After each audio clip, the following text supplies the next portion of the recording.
miarabantsika rehetra amin'izao arivarivan'ny alarobia izao. Lasa resaka tsy misy farany ity fizakan'ny filoham-pirenena malagasy zo firenena frantsay ity.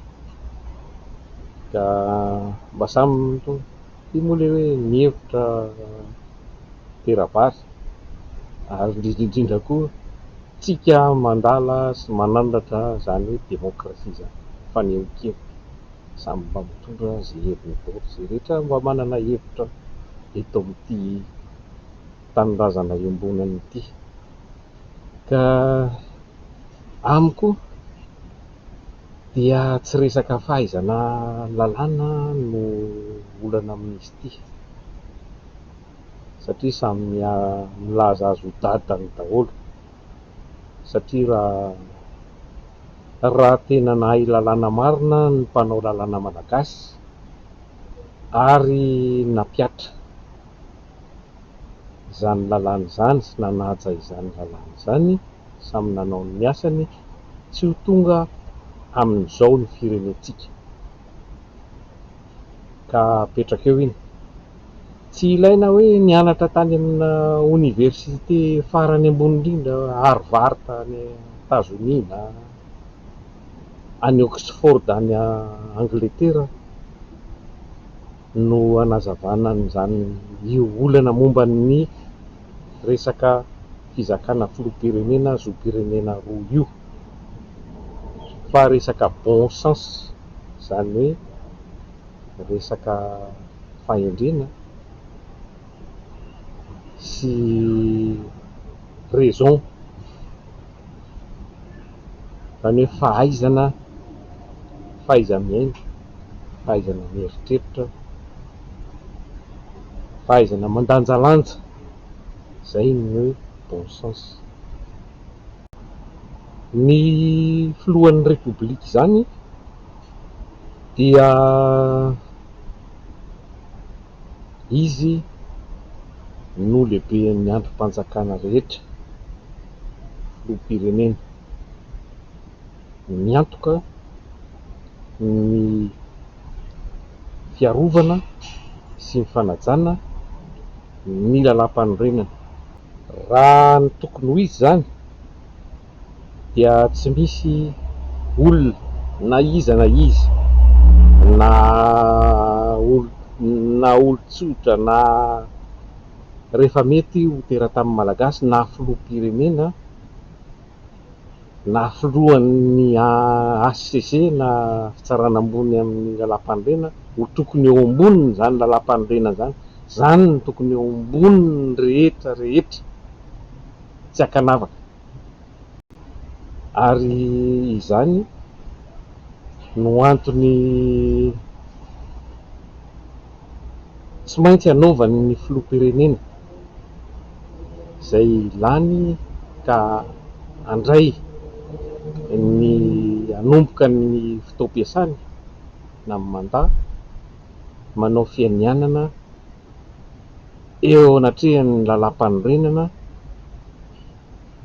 mba hanaja izany sy hankatoy izany ary hiaro izany lalam-panorenana izany, satria io no antoko ny fiandrianam-pirenen'i Madagasikara sy antoko ny fiandrianam-pirenen'ny vahoaka malagasy ho maso mandidy eto amin'ny taniny. Ny andraikitry ny filoham-pirenena zany dia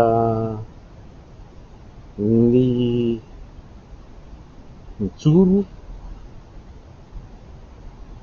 ho manda fiarovana an'izay lalam-panorenana izay.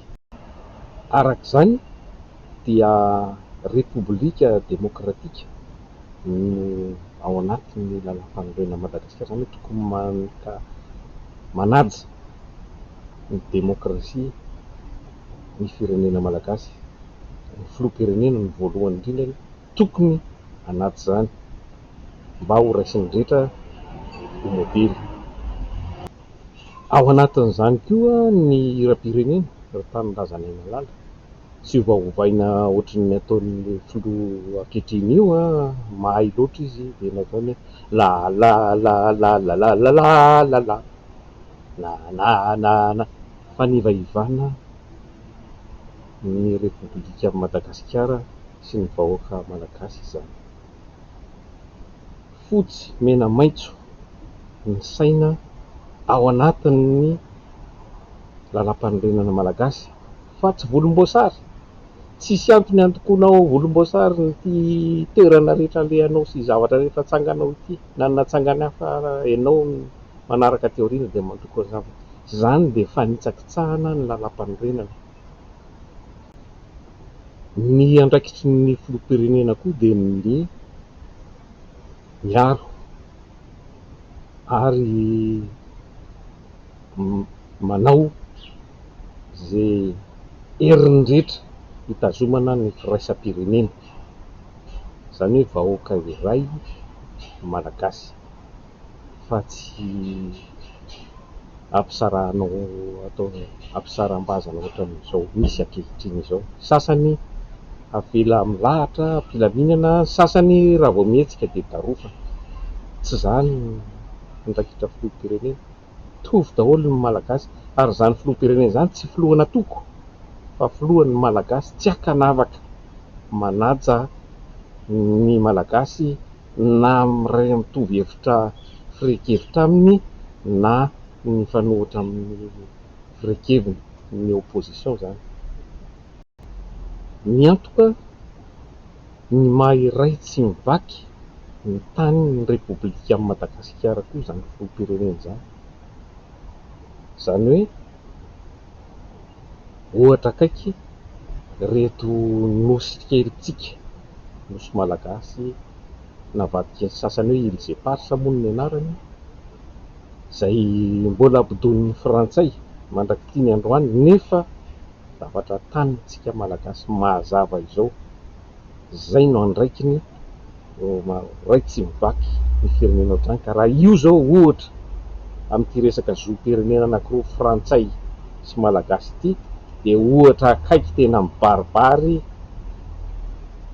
mampiseho fa ny olona filoham-pirenena ohatr' azy sady frantsay ny malagasy tsy afaka hitakina oviana ireo nosy ireo.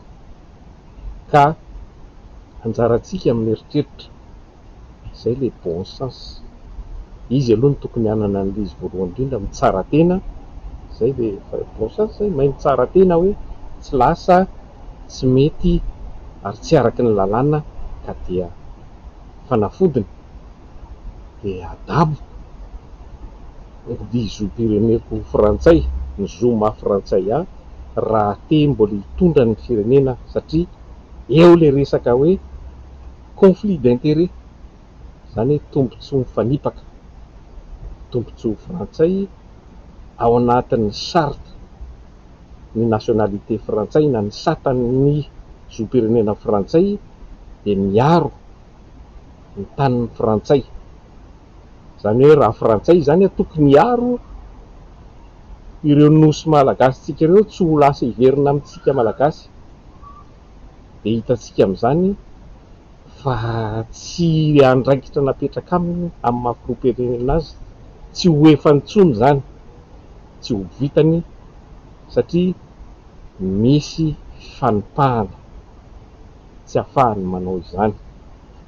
Ka dia raha olona endry izy dia miala, tsy mila gidragidra dia mirotsaka indray ariny le zo frantsay raha ohatra izy ka te hirotsaka ho filoha malagasy, filohan'ny Madagasikara, satria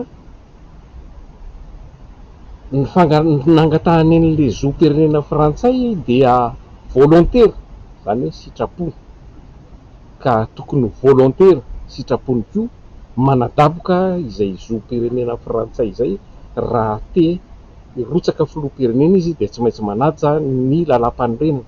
Tsy resaka hoe article 42 na 43 na 46 na zay tiantsika ho lazaina rehetrarehetra ny olana fa mifanajana ny lalàna misy.